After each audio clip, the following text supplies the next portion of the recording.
Good evening, everybody. It's great to see such a full house tonight. So I'm your opening act. I'll be brief. For me, thinking like an entrepreneur is really how every great executive should think, and actually how every great executive does think. And that's whether it's in a startup situation or in a Fortune 100 company. Because the essence of thinking like an entrepreneur is integrating all the business disciplines into a problem-solving action plan and executing on it. When I talk to prospective students and their parents about what an undergraduate business education is, I always tell them that it's about how to get things done. It's about how to take an idea and make something happen. Because no matter what you want to do in life, first you have to identify a need or an opportunity. You have to develop a plan for addressing it. You have to develop the budget for the execution of your plan. You have to have a funding strategy and how you're going to talk to the investors and lenders. You need to figure out what other kinds of human resources you need to surround yourself with. You need to figure out the messaging for all the various stakeholders you have to reach. And you need to figure out how are you going to measure your progress and success. Those are the basic disciplines of a business education. So when it comes to entrepreneurship, I think it's the essence of a good business school education, and ours is a flagship program for us. It was one of the first entrepreneurship programs in this country, and as far back as the 80s, Peter Drucker referred to this entire university as a great entrepreneurial effort in higher education. So entrepreneurial instinct and approach is in the DNA of this entire university. I think there's testament to that in today's finalists. One of the most gratifying things to me about today's contest is that we have finalists from Dyson, the Arts and Sciences School, from Seidenberg, the Computer Science and Information Systems School, as well as Lubin, the Business School. That's what entrepreneurship is. It's about executing on what you know to make something happen. So I think that's a great sign. And we're developing, and we're at the final stages of introducing a minor in entrepreneurship, because I think it's relevant to all majors who are interested in self-actualization and making something happen for themselves. So we hope to have that in place next year. So with that having said, what I really want to say is I applaud all the finalists for the effort that I know that went into getting to today. I want to thank all our judges for being here today, and to our keynote speaker for being here today. And I want to thank Professor Bruce Backenheimer for all the effort he puts in to making the pitch contest a reality. And with that, I'll turn it over to him. Thanks very much.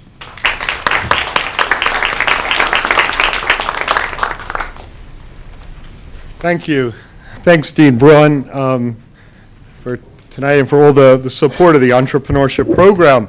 So good evening and welcome to Pace University. I'd like to extend a special welcome to those that are visiting from outside the Pace community, and a special thanks to Professors Tom Falia, who brought his new product development class, and Burson Cole, who brought her financial management class.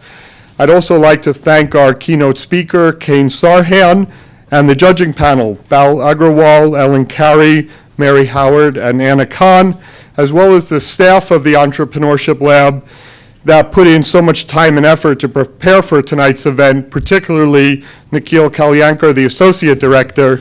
Nikhil, who's been great. So if I could ask you not to turn off your phones, but just silence them. Please use your phones to tweet. Again, you'll see the hashtag and the @ sign on the cover of the program.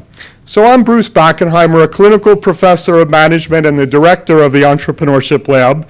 The Entrepreneurship Lab is a collaborative workspace designed to bring together students from PACE's 6 schools and colleges in order to promote cross-disciplinary problem solving, experiential learning, and the development of an entrepreneurial mindset.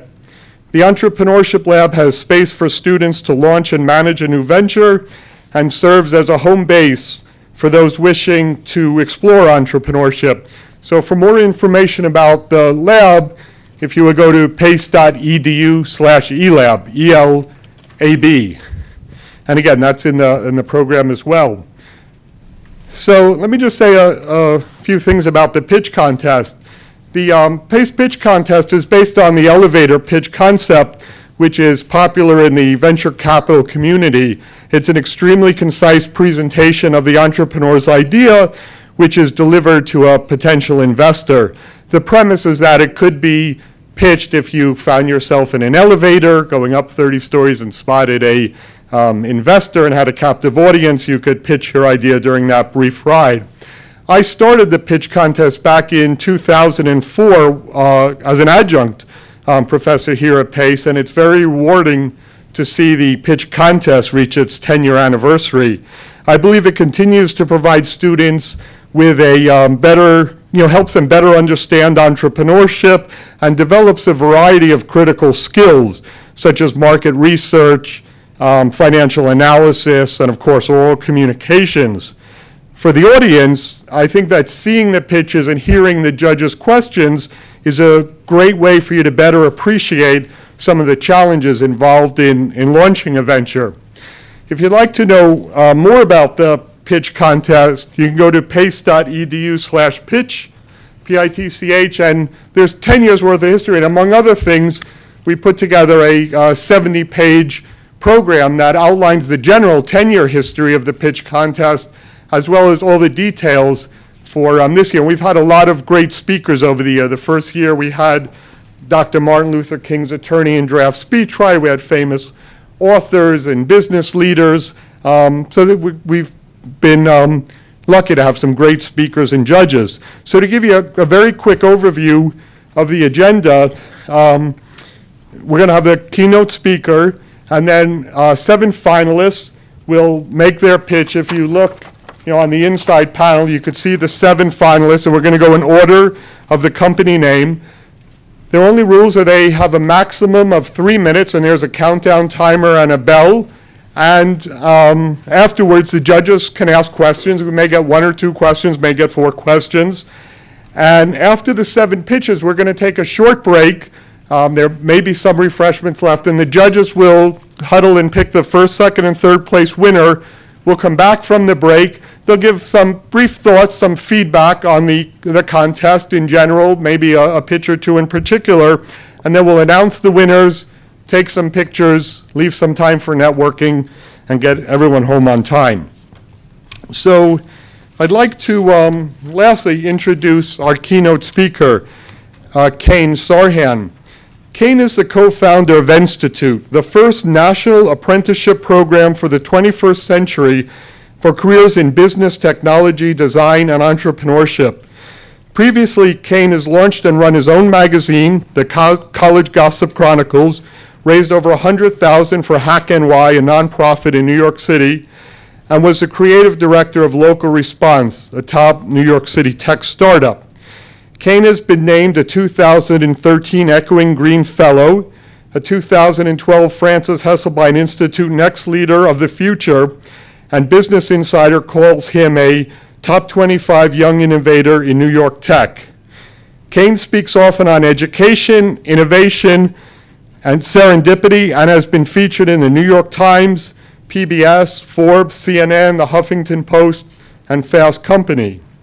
Kane moved to New York City from a small town in Michigan at 18, and a year later decided to give up his deferment at University of Michigan and stay in New York. He enrolled in Pace University. He didn't complete his bachelor's degree here, but we're thrilled to welcome him back. So please help me in welcoming Kane. Totally fine. Like Bruce said, my name's Kane. I am the co-founder of a nonprofit, and I was at one time a student at Pace University. I actually started my nonprofit because I couldn't seem to graduate Pace and kept dropping out. No fault to Pace at all fault to me and my maybe lack of interest for traditional education. Enough about that, though. What I want to talk about today is my mother. And what I've found to be the most important, you could say, 8 words of my life. I'm a really lucky person in that every morning when I woke up, from the time I could read until the day I moved to New York City, I woke up to a note from my mother. every morning she would wake up and I have 4 other brothers too, so she wrote each one of us a note every morning. And they always were the exact same thing. It was, "Good morning, Kane, I love you so much, I'm so proud of you," or, "Good morning, Kane, I'm so disappointed in you for doing this. But, don't forget that you have this soccer practice, or you have to do this after school, or don't forget that we're going on vacation in 2 days." It was this great way for my mom to say good morning to me every day because she worked so much. And what she did is at the end of every note, she signed it a little more, a little less, Mom. And for years, it was just like always her sign off. And finally, when I was 10 or 11 and old enough to ask her, like, what the heck does that mean? She said to me, "Well, if you do a little more and you want a little less, there's nothing in this world that can't make you happy." And until I was 18, 19, 20 years old, those words actually meant nothing to me. I just sort of saw them as this like really cheesy way for my mom to tell me, to sort of sign her notes and encourage me to like do my homework and complain less at home, or to do more chores and want less money for the chores that I did, right? I thought it was this like double psychology thing.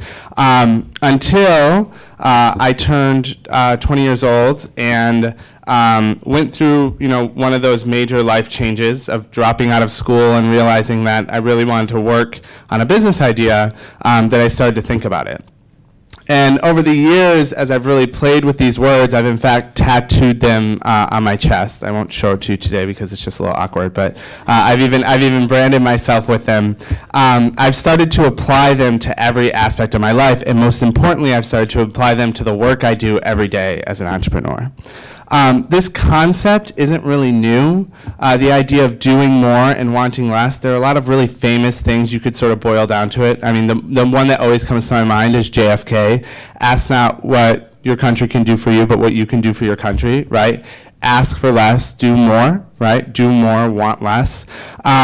But it's very interesting when you start applying it to your everyday life and thinking about how if you do just a little more and you want just a little less, things tend to work out. And there's an emphasis on that little, right? I'm not saying you need to work yourself to a bone and want no money, right? I'm not saying you should wake up every day and push yourself to the brink and want nothing in return. I'm saying if you do just a little bit more and you want just a little bit less, things tend to work out. And most importantly, for people here who are interested in entrepreneurship, how many students here have some interest in entrepreneurship? Okay, how many people in the crowd that aren't students would say that they're an entrepreneur, just out of curiosity? Okay, great. When I apply this to my work that I do every day, it seems to have totally changed the way that I approach what I do. Most importantly, and when I think about it from 3 really, really important angles. The first one is what I expect out of myself, right? When I go into work every day, I wake up and I think about how can I do more for my organization, how can I give a little bit more for my organization and expect less in return, right? Holding myself accountable to it. How can I do the same of my staff, right? How can I expect the people who work with me and the people who give me their time every day to do a little more and want a little less in return? And third, how can I do this for the students? So I run now, which is really interesting, I run an alternative university. I take 18 to 24-year-olds who are like myself, who can't seem to get their butts through school, and give them an alternative platform to do that through apprenticeships, right? Instead of putting them in the classroom, we put them to work. And we don't just put them to work at any type of job, we put them to work at high-growth companies, companies that you've probably heard of, companies like Bitly and Etsy and Tumblr, and they apprentice as those companies as an alternative or a supplement to their traditional education. And when we do that, one of the first things we always drive into them is this statement, right? Is if you're going to be successful in work and if you're going to be successful working for entrepreneurs, you need to come in with a mentality of doing more and wanting less. And I think it's really important for specifically you 22-year-olds who are graduating next month, or those who have already graduated and are in the workforce, is if you take this mentality of going into a job and saying, I'm willing to do a little more, and I'm willing to want a little less for what I do, and know that nothing is below me, right? And that as I'm a part of a team, I will do anything to make this team successful. You will find really early and really powerful success in that.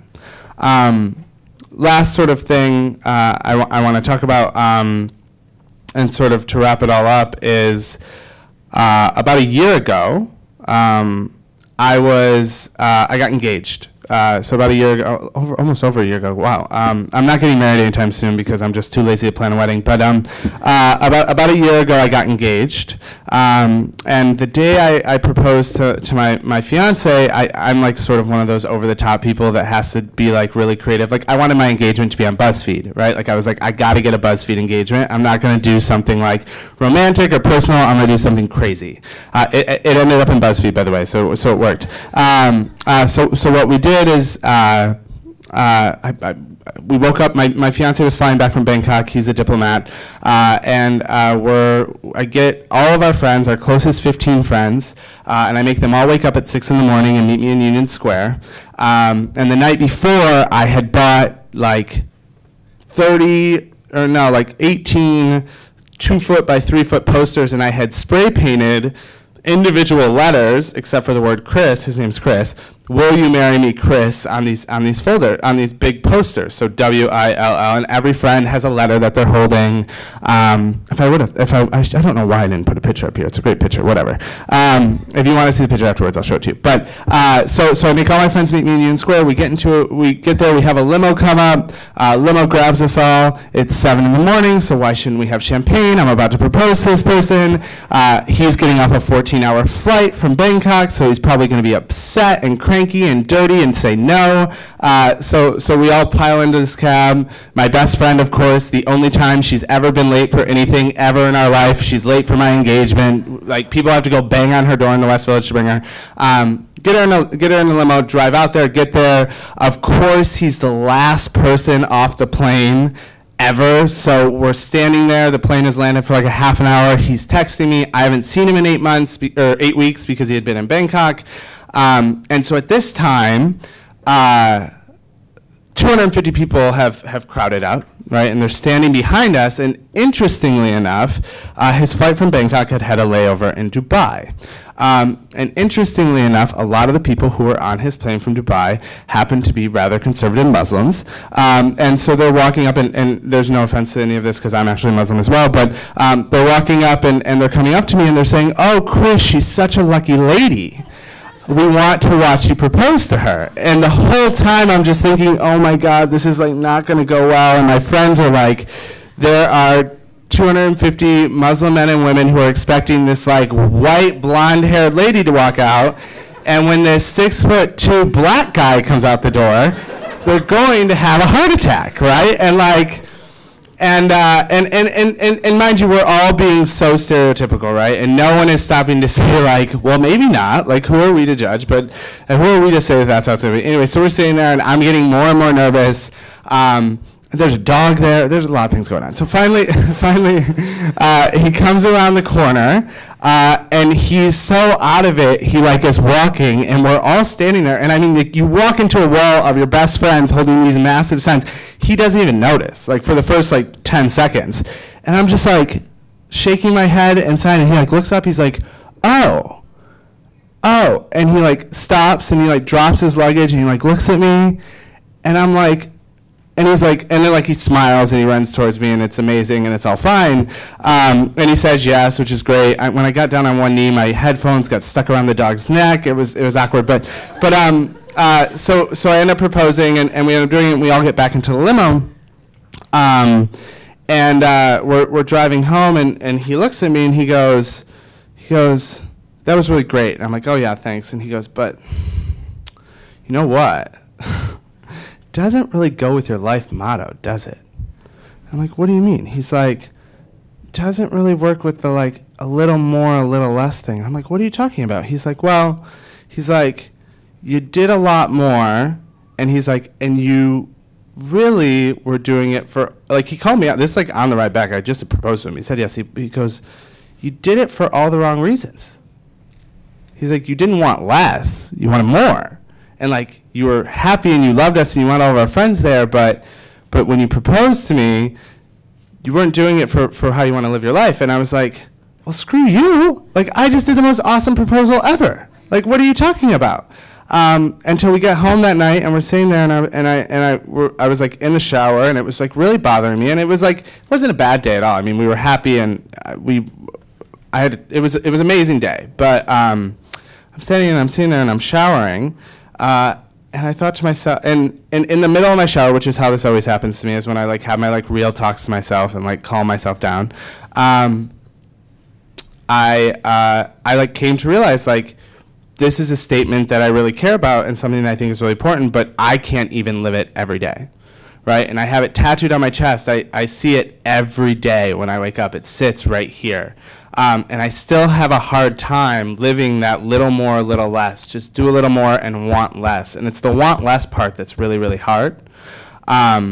So when I say these words, I say them with a very sincere appreciation for how hard it is to do it. And how even when something as important as your engagement can come up, you can really lose sight of what this means. But that it's really important to just do a little more and want a little less, because there's nothing in this world that can't make you happy if you do that. That's all I got. And in my class last night, I showed the clip of it was for sales, with passion. So door to door with William H. Macy, the salesman who has cerebral palsy, and his mom writes him a note every day and wraps his sandwich in, and it said, one side of the bread she toasted in patience, and on the other side was persistence. And the idea from the note came to me, and I thought there's nothing more entrepreneurial than patience and persistence, and do a little more and want a little less. That's great. The other great thing with Kane's talk, with everyone laughing, I'm sure the people in the first two rows now feel maybe a little less nervous because we had a great story. So with this, on the next stage, just before we have the 7 contestants come up, I'd like to turn to the judging panel and ask them if they would just quickly, briefly introduce themselves and their firm. You could see their full bios here, but I thought I would just give them a moment before we start. Just their name, a brief background, just a word or two about their company so you know who the judging panel is. And then at the very end, they'll provide some feedback. So Bal, let me start with you. I'm Bal Agrawal, CEO and founder of LifeWorks. We provide help at home. I'm an entrepreneur. I started this business about 9 years ago. And I'm excited to listen to the candidates here. And if you want to follow that do a little more and want a little less kind of job, come join us. Hi, my name is Mary Howard, and I'm a serial entrepreneur, and I've been an entrepreneur in the tech space, in software, as well as in product design. And I serve on the board after having learned quite a bit by doing. I share Kane's interest in haptic learning by being at MIT Enterprise Forum, where I'm on the board with Bruce Bockenheimer.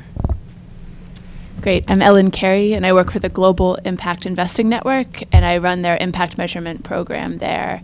And I've worked for a long time at the intersection of business and international development, and so I've worked with a lot of entrepreneurs, particularly those that work in developing countries. And I've done a lot of pitch contests and done a lot of awards for both monetary value and technical assistance, and I'm very excited to be here.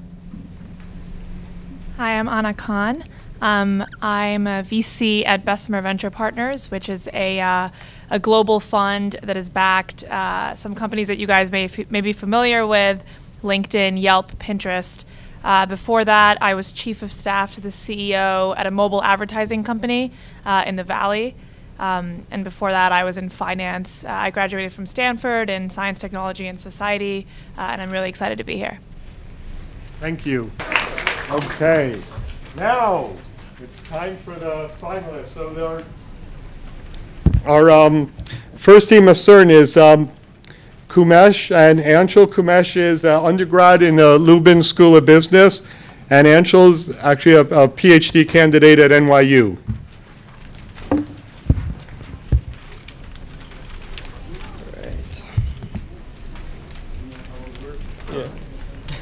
All right. So good evening, guys. I'm Kumesh Rumagan. I'm the founder and CEO of Axiern. So basically, what we do at Axiern is detect events before they hit the large news channels, such as CNN or Bloomberg. And then we supply them this information systematically to hedge funds and investment banks. Now, on the screen here is our proof of concept. So as you all know, Twitter just recently acquired Ginnup, a social media data provider. Our software picked up this event from PC Magazine 60 minutes before Bloomberg posted it. Now, as soon as Bloomberg posted the event, all the traders on Wall Street knew about it, and the stock increased by 9%. This goes to show that our users of our software are way ahead of the crowd. Now, this is how the software looks like in the back end. It's processing around 3 million articles a day, and it's looking for the first source that mentions a specific event. Now, what this means is that we're the first one to know of an event when it happens. Now, Dataminr is our largest competitor, and they're detecting events in real time as well, but they're only using Twitter data. 70% of their Twitter data are linked back to articles that we're processing. So this means that we're faster, and speed is the only thing that matters in the trading business. Now, the data on the previous slide is converted into this widget, and it will be placed at the side of a user's computer screen. So there's no learning curve or hard installation needed, and we'll have a monthly subscription of $1,000 per user, and the market itself is tremendous. It's 1.5 million institutional investors could benefit from the software itself. Not only that, this software is very flexible in any industry you can think of. Now, my co-founder Anshul and I have been working on this startup for about a month now. I'm a senior at Pace studying public accounting, and I had previous profitable startups in the past. I also worked at Citi, SIFMA, and Ford. My co-founder Anshul is a second-year PhD student at NYU, and he's studying big data analysis. He worked at Deloitte and Salesforce, and he also sold 2 of his companies to large corporations in the past. So what's next for us? Well, we just recently got selected as one of the top 150 startup worldwide to present in Vegas this summer. So we're going to release our beta version there in about a month. And we got 2 hedge funds lined up to test out our software. And we got a list of individual beta testers who's ready to test our software as well. Then we plan on raising a seed round midsummer to expand our software to microblogging sites like Twitter and Facebook. And so as you can see right now, there's a lot of work to be done. But we're really excited to see where this takes us. Thank you.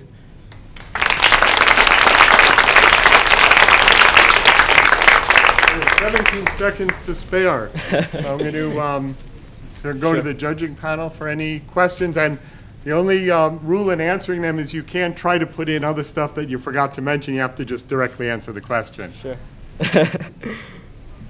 All right. On the sidebar where you show the information, how would you make it relevant to the consumer? Well, we're on the bar right here, on this little widget, we're only showing them the most critical, relevant, and timely information. So we're basically what companies they want to look up.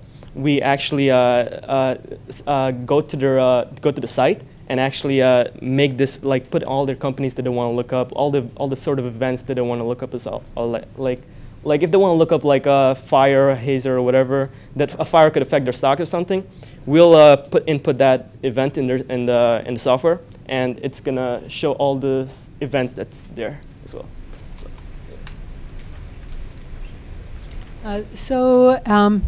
The question is about the validation of your algorithms. Right. How have you done that? Do you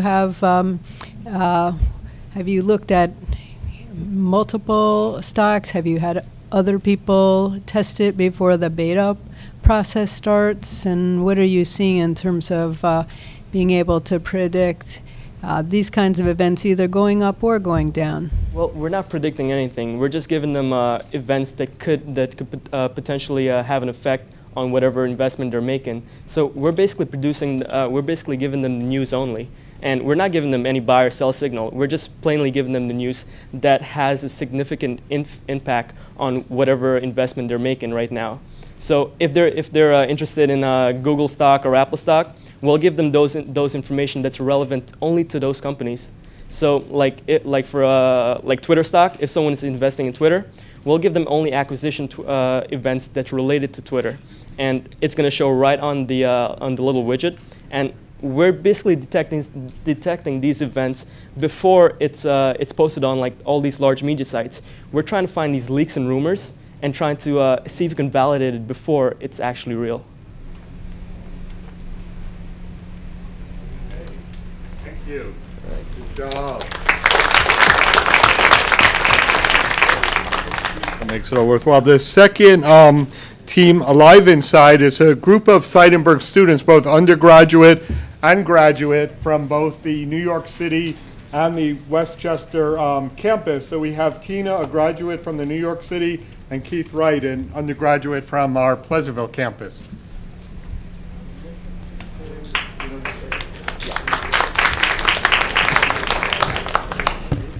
Hi, I'm Keith Wright, and this is my partner, Tina Nazarwa. We're here to talk about our application, Alive Inside, and our team. We are a nonprofit venture consisting of programmers from both iOS and Android, graphic designers, and researchers. Alive Inside is an iOS and Android application inspired by the research of musicandmemory.org. Alive Inside greatly improves the quality of life for dementia and Alzheimer's patients and their caregivers through the power of music. The number of older adults being diagnosed with these conditions rises every day, and it is the only disease out of the top 10 causes of death that is still increasing in the United States. So let's look at some facts. 1 in 3 senior citizens dies with some form of Alzheimer's or dementia. Alzheimer's is the 6th leading cause of death in the United States, and 35 million people suffer from dementia worldwide, and 5.2 million in the United States. In the United States alone, there are 40.3 million senior citizens, 16 million with cognitive impairment, 15.5 million caregivers, and over 16,000 nursing homes. So given those numbers and a 5% market share, within the first year we have a projected income of $1.5 million and approximately 1.6 million users, consisting of 800,000 caregivers and 760,000 patients. We will then use this revenue to cover the costs of servers, application support, future development, and marketing through online campaigns, social media, and the Alive Inside documentary being released in July of this year. So given those figures we just heard from Keith, and knowing that they keep increasing, we know that this is a problem for all of us. Patients require therapy and care costing of $40,000 or more per year. What we are proposing is a solution to decrease the cost of care, where Alive Inside mobile app would cost only 99 cents to the user and not just $99 to organizations such as hospitals and nursing homes. And as mentioned, Alzheimer's deaths have risen to 68% in the last 10 years. Alive Inside can affect millions by reducing the cost of care and increasing the quality of life. So Alive Inside provides personalized music based on the person's life and interest, not only by the genre, and we are a low-cost, non-subscription-based music streaming app. So let's take a look at some of our competitors, such as Pandora, Spotify. Alive Inside is on iOS and Android. We are designed for Alzheimer's and dementia patients, and we are the only one that's personalized for the user, and we are the only app that has no subscription fee or streaming cost. Thank you for your attention, and we are now open for comments and questions. 1 second to spare. Good job.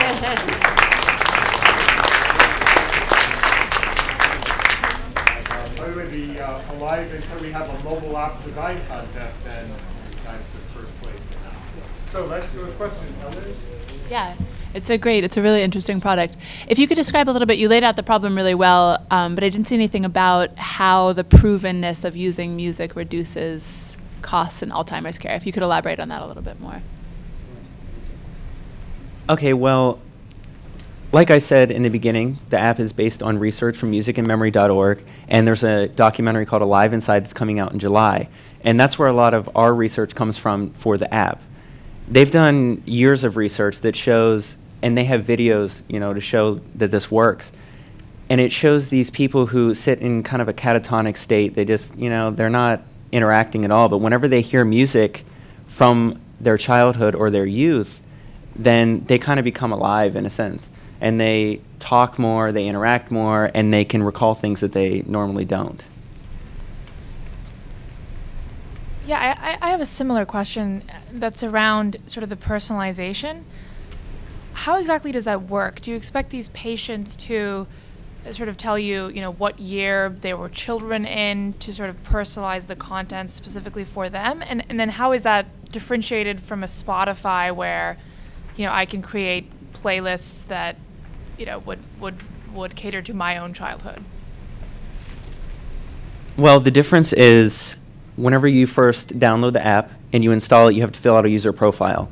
And this asks a whole bunch of questions about like the area you grew up, your socioeconomic status when you were a child, where you were born, what year you were born, and this can be filled out by caregivers as well. It doesn't have to be the patient.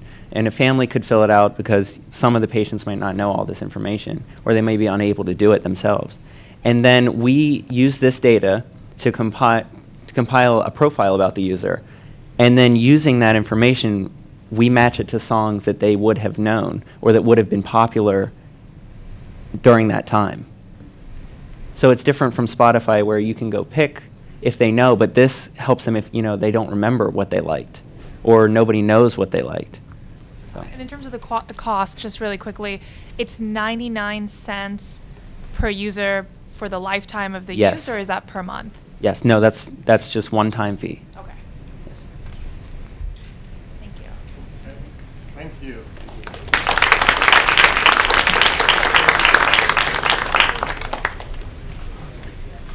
Okay.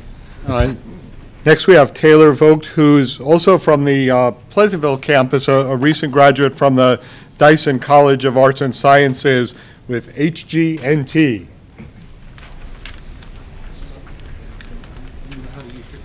Yes, I have clicked before. Hi. Okay. HGNT, Hydrogen Next Technologies, seeks to take sewer systems and completely redefine them, to turn them into power plants that produce hydrogen gas, methane gas, oxygen gas, and fertilizer. The process is extremely streamlined. It goes from the house, where effluent is produced in wastewater, biosolids from toilets, and goes to sewer systems, which we would then put anaerobic digesters, which break down biological material in the absence of oxygen, into methane gas and fertilizer, which can then be used to make electricity when burned. And then we take the water from the wastewater facility and turn that into oxygen and hydrogen, utilizing an electrolyzer that breaks the oxygen and hydrogen in a water molecule in half, utilizing electricity, which can then be used for alternative fuel vehicles, such as hydrogen cars and fuel cells for buildings.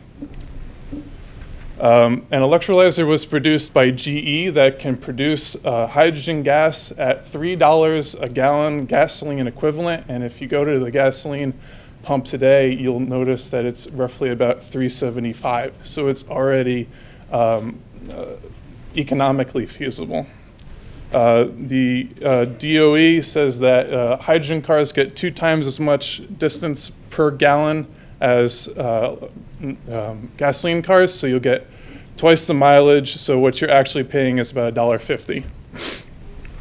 Anaerobic digestion produces nitrogen-rich fertilizer and methane gas, which can then be used in an internal combustion engine, which will produce electricity from microgrid scale distribution. And $1.2 trillion has to be spent over the next 20 years in reinvestment in the sewer systems here in the United States. If we can produce module-based sewer system infrastructure less than 1.2 trillion, then we have succeeded in saving this country a significant amount of money. So we want to upgrade sewer systems. We want to use discarded resources. We want to create long-term careers and short-term manufacturing jobs, research and construction jobs. We want to generate clean electricity, sell oxygen and hydrogen gases, produce fertilizer, and benefit the economy, the environment, and society. And I yield the remainder of the time to the judges. That's great. Question. Thank you. We have a doctor at MIT, PsyD here, who I think studied materials engineering, so I'm guessing Bob will have a question. Uh-oh. Well, thank you. Completely deconstruct my entire argument. No, I think it's a great thought, and I appreciate your passion. I know it's a huge hill to climb, and it would probably take the entire country, the political, economical, industrial system to make the change. So the starting point for this appears to be challenging. How did you get started on this? Well, it's really interesting. White Plains has one of 3 hydrogen refueling stations in the East Coast. There are about 28 operational hydrogen refueling stations in the country, and White Plains obviously has a sewer system. Really progressive mayor. He got a Clean Tech Award back in 2012. And the DPW commissioner is rumored to be very interested in these kinds of technologies. And I live in Croton-on-Hudson, and it's kind of serendipitous that White Plains is 25 minutes away. And so utilizing their hydrogen infrastructure, their sewer infrastructure, the local resources at the nonprofit, the educational and political levels, plus hopefully sourcing some money here in New York City and the surrounding area, we can invest in a first pilot project locally there and utilize their microgrid that they're setting up anyway to keep the electricity produced within the project within the city. Related to that, and I think you've highlighted on some of the elements, but could you articulate the business model for what you're offering a little bit more clearly? I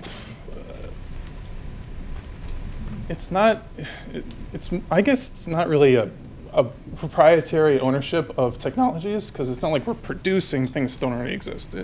Electrolyzers and anaerobic digesters, the technologies that we'd be using, have been around since the 1960s in the capacity that we're looking to utilize them right now. So starting in White Plains, we'll utilize that existing technology. We won't have to invest in developing new technologies like scripting programs or software like we've been talking about today. And we'll just deploy them where it sees, we deem fit. So starting in White Plains, scaling up would kind of be the business model. We'll scale from there. If it works in White Plains, we'll look at similar sized municipalities and try and use this module-based system and sort of plug and play as we go. And so municipalities would purchase the product, and then they would sell the electricity. Well, right now, municipalities already have wastewater treatment facilities, and what we call it is a defensive model. The wastewater comes to the wastewater treatment plant, and it's processed there. And some wastewater treatment plants have anaerobic digesters there, and it makes electricity and processes this biosludge and makes the fertilizer. What we'd like to do is, much in the same way that a lot of other municipal scale projects were privatized, we'd like to privatize the wastewater process. And we would, in a private-public partnership, enter into reconstructing the sewer systems. So it wouldn't be that the municipality would buy the product from us. We would work with them through hopefully state, federal, local, and county grants and investor capital to put the module into the infrastructure and then own that module and sell the product both to the municipality at a reduced rate, like for the hydrogen vehicles, they'd buy the hydrogen from us as long as we maintain the facility, and also sell to the community. Just a very brief comment. You know, Gates Foundation is working on this kind of stuff for rural areas because they think it's a big source of disease.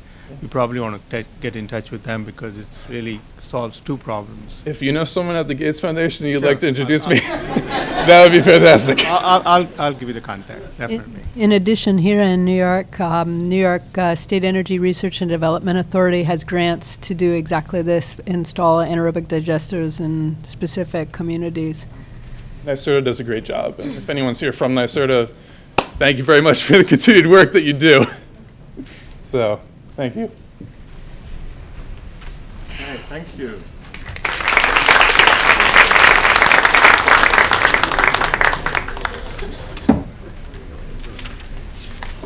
All right, up next, Javier, an undergraduate senior in Lubin with Nova.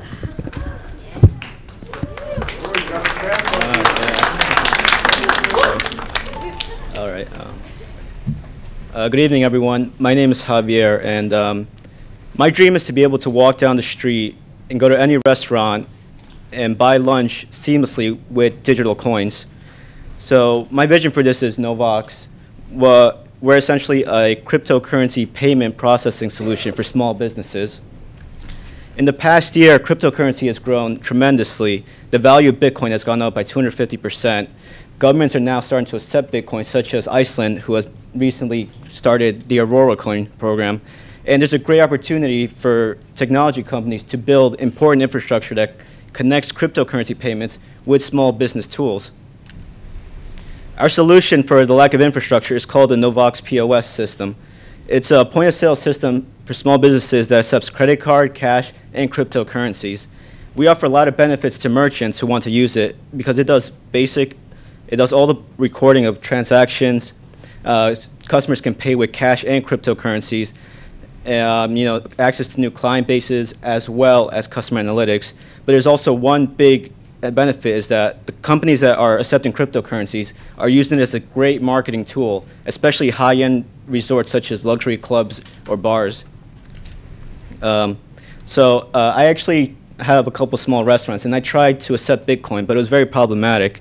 I had to use a separate POS terminal as well as an iPad to accept the Bitcoin, and whenever I did a sale, I had to document it separately for accounting.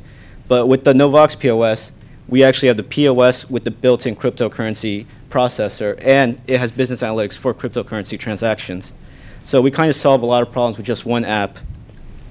So a little bit about ourselves. I'm the CEO of the company. I own and manage successful small businesses. I've worked at Microsoft and Apple. I'm also a Bitcoin investor. My CTO is Luis Perez. He's a Microsoft Star developer, which means his apps have been downloaded over 10 million times, and he also has 15 years of development experience. Current developments, we have a marketing partnership with Microsoft. So once our app releases, we will be on the front page of the store for a couple of weeks. We also partner with one of the largest credit card company processors in the world, First Data. So that means we have a lot of room to expand to over 33 different countries. We're also working with startups such as Coinbase and Bitcoin to use their APIs. And right now we have a pilot program with the Iceland Chamber of Commerce to see if we could bring our POS system to their country to see if they could accept Aurora coins. And right now we're looking to investors to help us grow, but more importantly, to help become market leaders in a growing cryptocurrency trend. Thank you.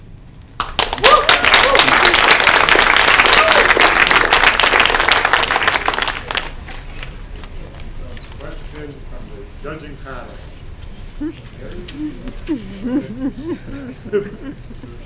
I can ask the first question. First of all, you gave a great presentation, so congrats. I don't think it's a surprise that the POS software market is incredibly competitive. You have new entrants like Shopify and Square, and then also old behemoths like Micros. So I think my biggest fear as an investor would be, what is the barrier of entry for these other sort of existing players to not be able to accept Bitcoin on their existing devices? I think a big one is that a couple of the ones you mentioned, such as Square, they are a closed platform, so they would have to build it into their software. So that's one of their barrier of entries. But in general, it's still a niche product. So it wouldn't appeal to the broad user range. But that's what we're trying to do. We're trying to appeal to the growing number of savvy tech and small business owners who want to take Bitcoin to Dogecoins and Litecoins.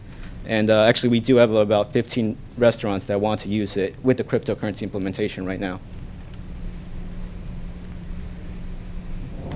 Thank you, Javier. So I just thought I'd point out last year our finalists, 100% of them were men, and 100% of the judges were men. And at the end of last year's pitch contest, someone asked, why is that? And I wasn't sure. We've always had women compete, and actually PACE has 60% female enrollment. And I'm very pleased that this year, 50% of the finalists are female, and as you can see, a majority of the judges are women. So we're making a lot of progress. Next up is Paige, who's a Dyson undergraduate, to introduce SheerStock.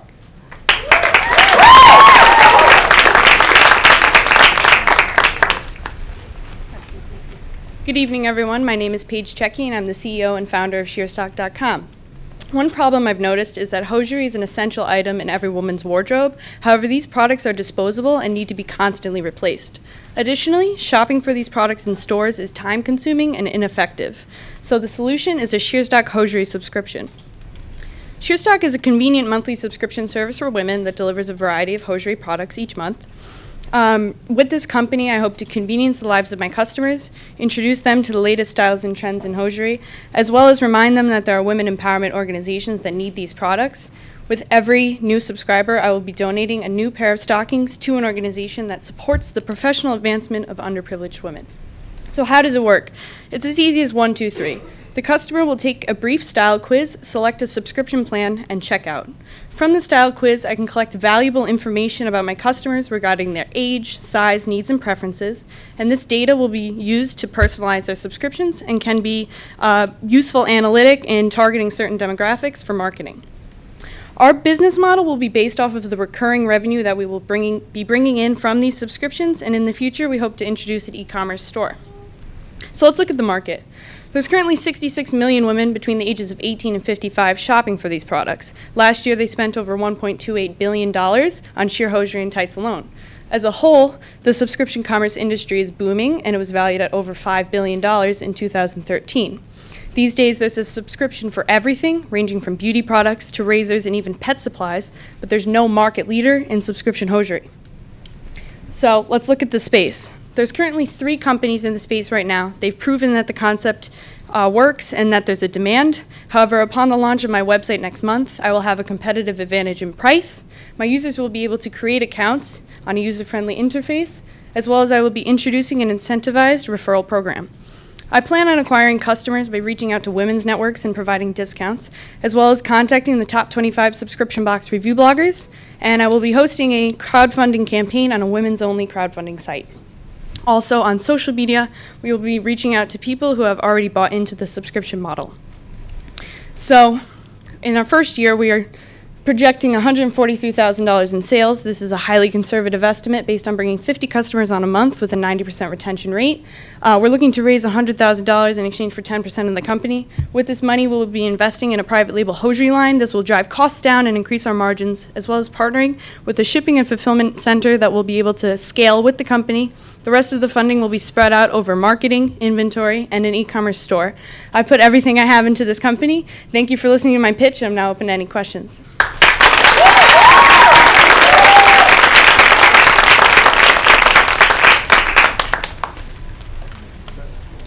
I have a question. Well, I think it's a great need. It was a really good presentation and a great need. And I know I buy all of my hosiery from CVS or Rite Aid, and it's painful. It's a pain in the ass. I personally, though, too, also, like, have you thought about the seasonality of hosiery and when people buy that? Because I personally don't really wear hose much after the winter seasons. And have you thought about that and how that would affect your business? I have. This summer, we're soft launching, so it's not going to be a full launch. We'll just be raising awareness and bringing on a few customers. However, in the fall seasons, we will be pushing a lot of marketing and offering many incentives for users to sign up, such as discounts and seasonal packages, including holiday wares for the holidays and such. So yes, I have considered it. What are your potentials beyond this product line, the market you're serving? In the future, I hope to also enter lingerie for women and socks for men. As you've seen, Birchbox expanded into Birchbox Man in their business, so hopefully I do want to introduce a men's segment. And yeah. Thank you. Okay, thank you, Paige.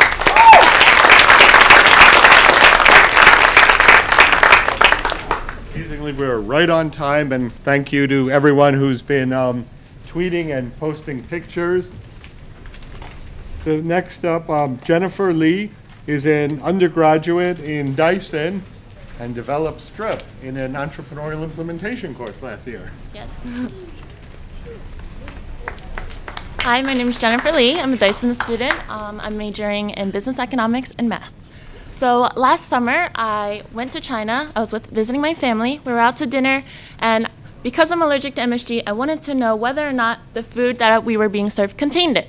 So fairly enough, and luckily enough, I speak fluent Chinese. I asked the waitress whether or not it contained MSG. She wasn't quite sure. She went back into the kitchen, asked around. A few minutes later, she came back and assured me there was absolutely no MSG in the food.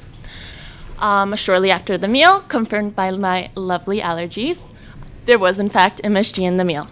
This is when Strip was born. So, similar to pH indicator strips that we use for the pool to test the acidity, Strip provides you a simple way of monitoring MSG content in our food. With Strips, we will have a better understanding of what we are ingesting, definitively detecting for specific ingredients. This is a disposable and affordable product that allows you to test for MSG just with one swipe through your food. So MSG is commonly used flavor enhancer, and like similar drugs, it is an excitotoxin. This means it can deteriorate our cells to the point of damaging them. 25 to 40% of the US population is intolerant to MSG, and according to the FDA, it contributes to Alzheimer's, learning disabilities, Parkinson's disease, and ALS. Even though these detrimental properties are widely known to the public, the FDA does not strictly regulate it here in the US and barely regulates it at all in other countries. And even though it's required by the FDA to place our ingredients directly onto our food packages, food manufacturers can avoid this completely because there are over 40 substitute labels. And these are just a few examples here.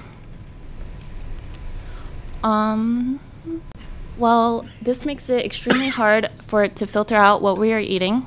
And we would start with a $90,000 capital investment. This would go towards design and manufacturing the first prototype, improvement and development, mass production, patents and legal fees, and marketing and distribution. Those prices were provided by a full-service pharmaceutical company. Our target market is the natural and organic personal care products. This is projected to top $11 billion in 2016. Our future products include testing for genetic modification, peanuts, gluten, soy protein isolate, mercury, BPA, and sodium nitrate. Knowing the ingredients in our food is just one swipe away with Strip. Thank you. 3 seconds to spare. These guys are good. Any questions? Mary? I will. It's a wonderful thing to know that we're safe from what we're eating. So I like the idea. Where is your technology from that will be able to detect this? Well, we are confirmed for the MSG Strip that the technology is available. It would be done by a pharmaceutical company that is called Wilmington Pharmatech, and they've worked with projects with AstraZeneca and Pfizer.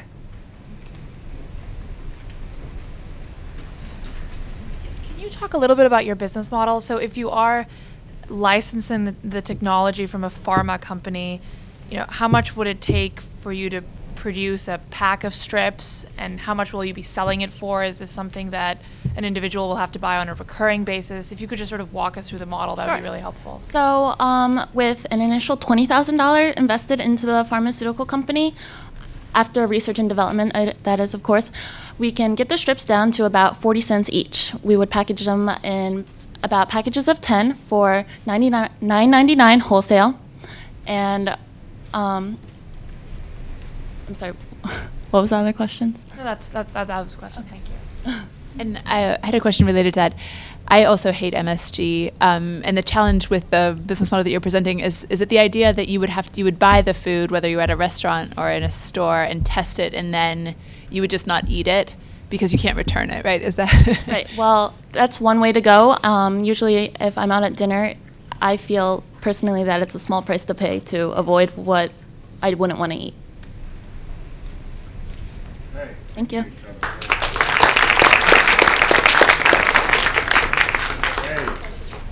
Being exactly on time, so Gail will bring up the presentation for Camille Lubin, a recent alum, correct, in the graduate program. I just pressed.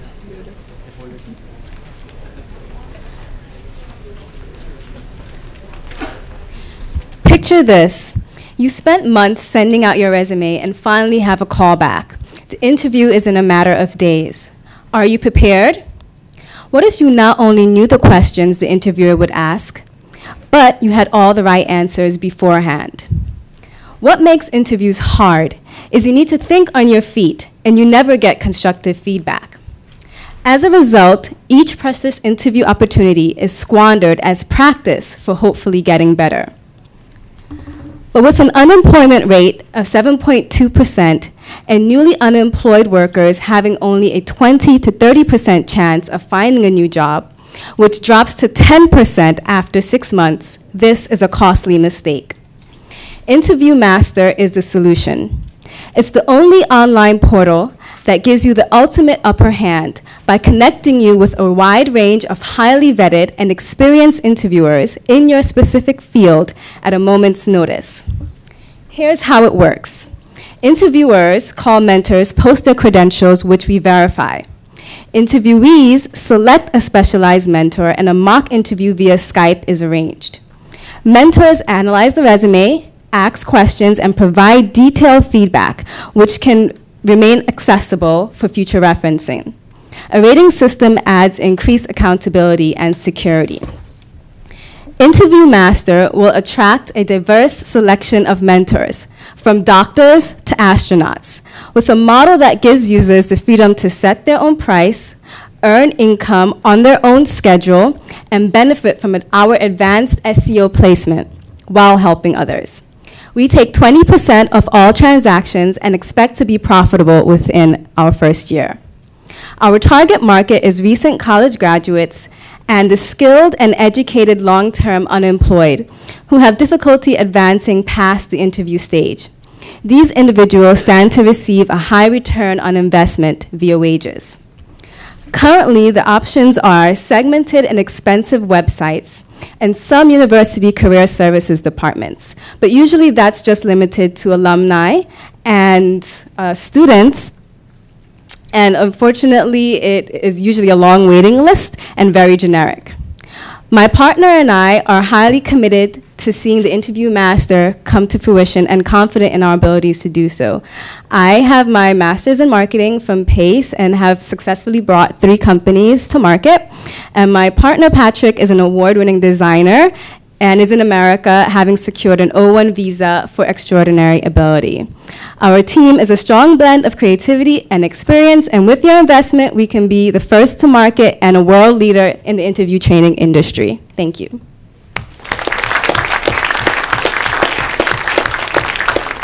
Thank you, Paige. As you could see, Paige's partner is from the University College Dublin, so this is an international pitch contest now. He's in Ireland. He'll be back on Saturday. So, questions, judges? Most people looking for jobs are generally not wealthy and don't have money. Is there a model that you have that might facilitate them spending money without having money? Well, that's why I mentioned that our target market was going to be the people who are skilled and educated, but they just have a hard time advancing past the interview stage because they probably are really bad at interviews. But those people, once they secure a job, they usually would have a salary or wage that would make the return on investment worth it. And then as far as like college graduates, their parents who have just invested lots of money in their tuition should be able to help them out. Related to that, have you thought about follow-up to see how successful people are on the interviews, or is that mechanism built in to your business model? Well, we plan on having a database with like articles and just additional help. But if they feel like the interview that they've scheduled with someone or the preparation that they've received isn't enough, they can always come back to the website and work with someone else. And I guess my question was, will you be able to see whether they've gotten the job or not? No. Okay. They would have to self-report, I suppose. Thank you. How about a big hand for these brave pitchers?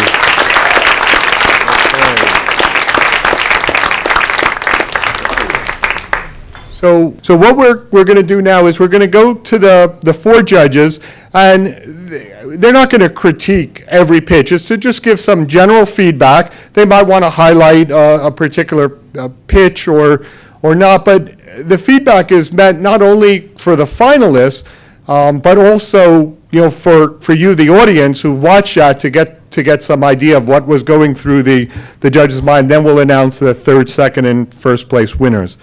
So with that, why don't I start with Bal, and just some general thoughts on the pitches, any particular one you'd like to highlight, and any thoughts at all? First of all, really, really nice presentations. I wish I could do that kind of presentations. You guys are just awesome. You guys everyone should be here very proud of what you've done and the presentations. Remember, startups are tough, and you always have to have a starting point. So I always look in any presentation, what is the first year going to look like? How are you going to get to the traction that's essential to get a startup going? Because after the first year is successful, 8 or 7 out of 9 businesses fail in the first year, and you got to make sure you get right through there very carefully. Great. So what's really a pleasure about being here is to hear everybody be passionate about what their venture is. And that really comes through for all of you. To add to what Bal has said, for a lot of ventures, when you grow, you need cash. And getting cash in the last 5 years has been hard. And one of the places where you can get cash is from the government, and it takes a long time. So I would just encourage you, as you are looking around for cash to grow your business, if you're looking at funds from the city, state, or federal government, to work with many of the resources, and especially people who have already won some of these awards, to get a really practical sense of how long it takes, of what you need to do in order to win the awards. And people who have won these awards are often extremely generous about helping the next set of people coming along. So that's one of the good reasons to network. Go meet these people and get to learn from people just a little bit ahead of you. And yeah, congratulations to everyone. There's some really good ideas out there, and I'm incredibly inspired because I've always wanted to be an entrepreneur myself, but instead I just do things like judge them and critique them. But I think if you can do a pitch in 3 minutes, that's great and key. In addition to being able to do a pitch in 3 minutes, you need to be able to summarize your business model in 30 seconds. That shouldn't take any more than 30 seconds. It needs to be really clear and articulate if someone's going to consider investing in you. Related to that, I think the value proposition and proof of concept and what the benefit is to the consumer needs to be really clearly articulated, and some of the presentations did that really well. I also think some of the presentations, with such a proliferation of businesses and investments and startups, there's someone like you out there, and some of the presentations did a really good job of articulating the competition and how they differentiated, and that's really key for understanding your place and value in the market. So congratulations to everyone. So I'm going to sort of reiterate a little bit about what Ellen said, but if just sort of remember this rule of thumb. If you have 5 slides, these are the 5 key things that are important to investors. And I was just blown away by how many of you sort of hit on most of these points. It's better than most of the entrepreneurs that walk through our offices that we actually give money to. So you have a lot to be proud of. But I just remember sort of always talk about the market. Sometimes investors don't know how big a market is, and when you put a big number that you can actually vet, it's very impressive. Second, like Ellen said, competitive analysis is, you have to talk about that, because if you have sort of big players that are competing with you, investors will get a little shy.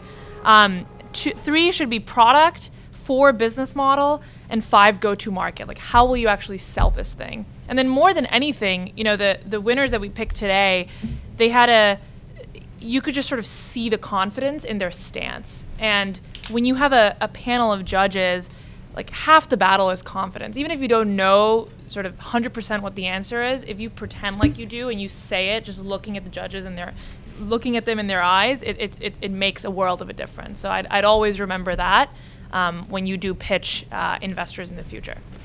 But congrats, everyone, again.